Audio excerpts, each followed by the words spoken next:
Thank you. Vanakkam honourable vice chairman sir.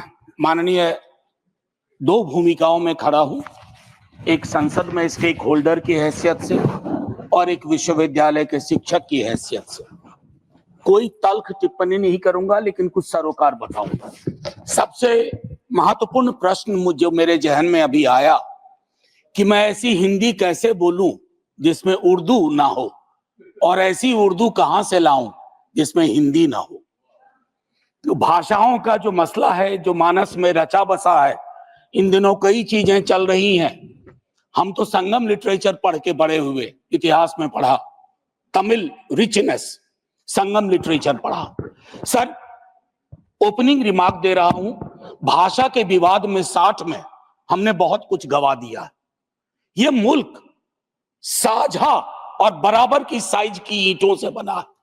किसी ईंट की साइज को बड़ा दिखाने की कोशिश करेंगे, इमारत गिर जाएगी। इमारत बचाने का वक्त। मैं सिर्फ इतना कहना चाहता हूं, चाहे संस्कृत हो, तमिल हो, बांग्ला हो, मैथिली हो, भोजपुरी हो, हिंदी हो, भाषाएं सरकार के प्रोत्साहन से नहीं बढ़ती हैं, भाषाएं लोक माध्यम से बढ़ती हैं।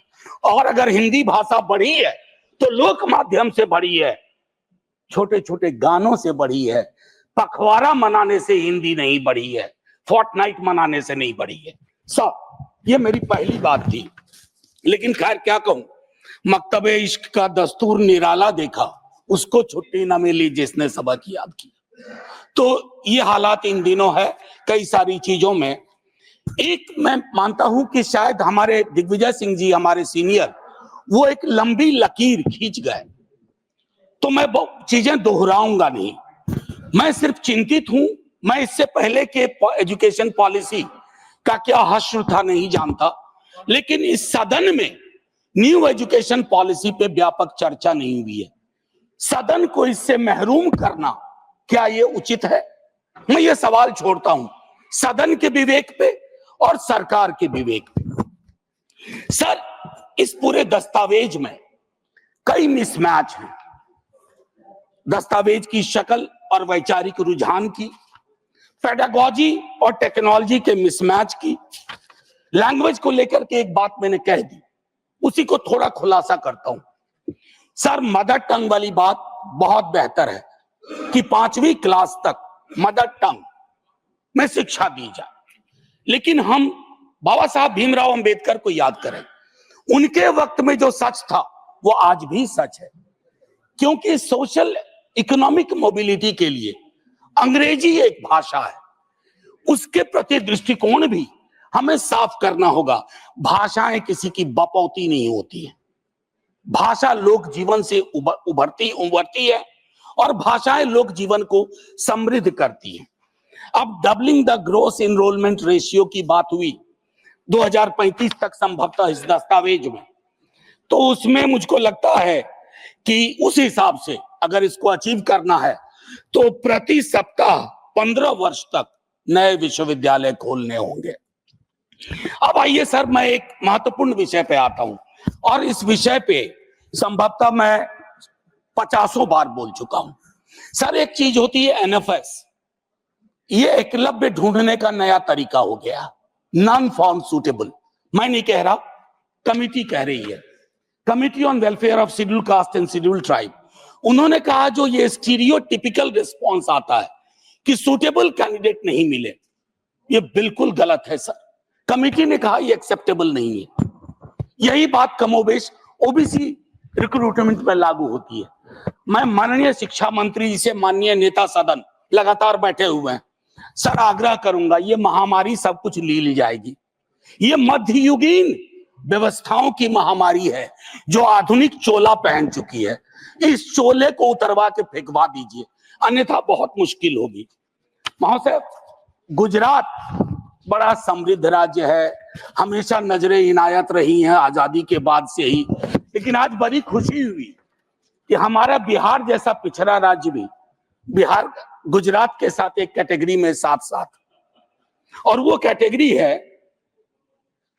एनरोलमेंट इन हायर एजुकेशन, जहां हम बिहार, आसाम, गुजरात भाई भाई। बस ये एक चिंता का विषय था, मैंने कह दिया। और नीति आयोग की भी इसमें स्कूल एजुकेशन को लेकर के कुछ महत्वपूर्ण टिप्पणियां हैं। अब महोदय मैं एक आध मिनट ले लूं तो माफ कर दीजिएगा आज। Please spare me 1 minute extra if it is possible. Sir, priorities clear होनी चाहिए, कोई भी सरकार हो। आप एजुकेशन से क्या उम्मीद करते हैं? वो जो पैलिमसेट की बात की थी ना ऋतव्रता ने, वो हमारा एक नजीर होना चाहिए। और मुझको लगता है कि सार्वजनिक क्षेत्र के विद्यालयों, मैं एक सरकारी स्कूल का पढ़ा हुआ हूं, हिंदी मीडियम से पढ़ा 10वीं तक। 11वीं में अंग्रेजी से पहली बार राब्ता हुआ। सर मुश्किल आई, क्वींस लैंग्वेज की अपनी दिक्कतें हैं, लेकिन सर सरकारी स्कूलों के, मैं अपने ही स्कूल को आज जब वापस जाके देखता हूं, क्या बना के रख दिया हमने। मुझे निजी क्षेत्र को के खिलाफ मत समझा जाए, लेकिन एक संतुलन होना चाहिए। दुनिया के तमाम उन देशों ने एजुकेशन और हेल्थ में सबसे अच्छा किया है जिन्होंने सार्वजनिक क्षेत्र के को बढ़ोतरी दी है, उसको प्रोटेक्ट किया है। एनटीए के बारे में कई दफा बोल चुका हूं सर। ये कोचिंग इंस्टीट्यूट के, मैं संसदीय गैर दामाद, असंसदीय तो नहीं है ना, मैं पूछ लेता हूं पहले ही, नहीं तो दूसरा शब्द दूंगा। हाँ, रिश्तेदार की तरह व्यवहार करना। कोचिंग इंस्टीट्यूट फ्लरिश कर रहे हैं, बार बार परीक्षा पैटर्न, पेडागोजी, सिलेबस में बदलाव, बच्चों को हमने गिनी पिग्स बना के रख दिया। मैं दिल्ली विश्वविद्यालय में हूं सर, नामांकन की पद्धति बदल गई है, लेकिन मैं देख रहा हूं अब 8वीं 9वीं क्लास से बच्चा स्कूल एजुकेशन को छोड़ करके एनटीए की कोचिंग ले रहा है कि सीयूईटी क्वालिफाई करना। ये स्ट्रक्चरल प्रॉब्लम है। बस सर 1 मिनट। शिक्षा के संस्थान वैचारिक युद्ध क्षेत्र हो गए हैं सर। मैं टिप्पणी नहीं करना चाहता, घनश्याम जी ने कही एक बात सर, कोई टिप्पणी इस तरह की नहीं कि वामपंथी रुझान, मुझको लगता है कि कांग्रेस के साथ दिक्कत पता नहीं क्या थी, उन्होंने वामपंथियों को तथाकथित, हालांकि उसमें मेरिट नहीं है, ढूंढा, लेकिन सर दक्षिण पंथी वैचारिकी का अड्डा बनते जा रहा है। आप कई चीजों को हटा रहे हैं। अच्छा पीएचडी नहीं चाहिए, बिना पीएचडी के ले लो। अच्छा ये एलिजिबिलिटी हटा दो, तब भी आपको लोग नहीं मिल रहे हैं उस रुझान के। तो मेरा मानना है कि इन और शिक्षकों की स्वायत्तता में बहुत कमी हुई है। मैं प्रोन्नति के सवाल पे 100 चीजें कह सकता हूं, अपॉइंटमेंट पे 100 चीजें कह सकता हूं। देख रहा हूं कैसे शिक्षक विक्टिमाइज हो रहे हैं। और सर नॉलेज पार्क की तर्ज पर, एसईजेड की तर्ज पर नॉलेज पार्क बना करके आपको यह सोचना होगा कि शिक्षा और इंडस्ट्री में थोड़ा फर्क है। इसको उद्योग और सिर्फ निवेश की नजर से मत देखिए, क्योंकि इसका पहले नाम था ह्यूमन रिसोर्स डेवलपमेंट। भले नाम बदल गया हो, लेकिन उस संकेत को याद रखा जाए। केंद्रीकरण आपकी स्वाभाविक प्रवृत्ति है। जब बड़ी सत्ता आती है तो हर किसी को लगता है कि इसको मुझको हथिया लेना चाहिए। नैक के बारे में विस्तार से हमारे दिग्विजय सिंह जी बोल चुके हैं। ऐसे लोग आप बिठाते हैं, ऐसी व्यवस्थाएं होती हैं। नैक में सर क्या होता है, मैंने भी अपने टाइम में एक नैक देखा है मेरे विश्वविद्यालय में, बता नहीं सकता हूं सर। एकदम जैसे शादी ब्याह में रिश्तेदारी में जाने पर वो जो गिफ्ट का आदान प्रदान होता है, वो सारी चीजें होती हैं। और कई विसंगतियों के बावजूद उस संस्थान को A+ या A मिल जाता है। रिविजिट करिए।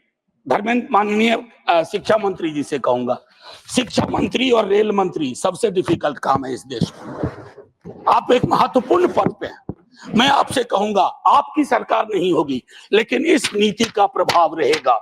इसलिए कोशिश किया जाए हम सबको कि हम सब ऐसी व्यवस्था विकसित करें जहां खुले मन से बोलने के लिए कोई बंद ना कर दिया जाए। डेमोक्रेसी की एक परिभाषा है sir, true democracy is one where you are not closed for being open. आखिरी 30 सेकेंड मैं एक और चीज कहूंगा सर। संजय जी कह के गए, मैं विवाद में ही नहीं, मैं हिस्ट्री का स्टूडेंट हूं सर। कभी उस पर बहस होगी, मुगल सल्तनत और अन्य रूलर्स पे तो विस्तार से बोलूंगा, लेकिन आज एक टिप्पणी करता हूं।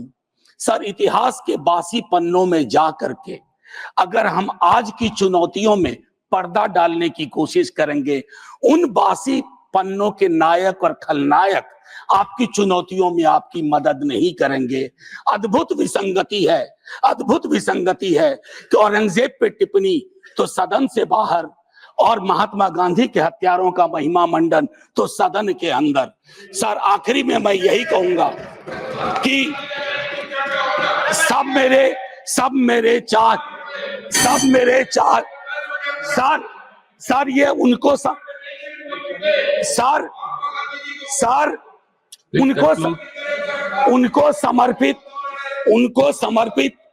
उनको समर्पित जिन्होंने वो उर्दू पे कुछ अल्फाज पेश किए थे।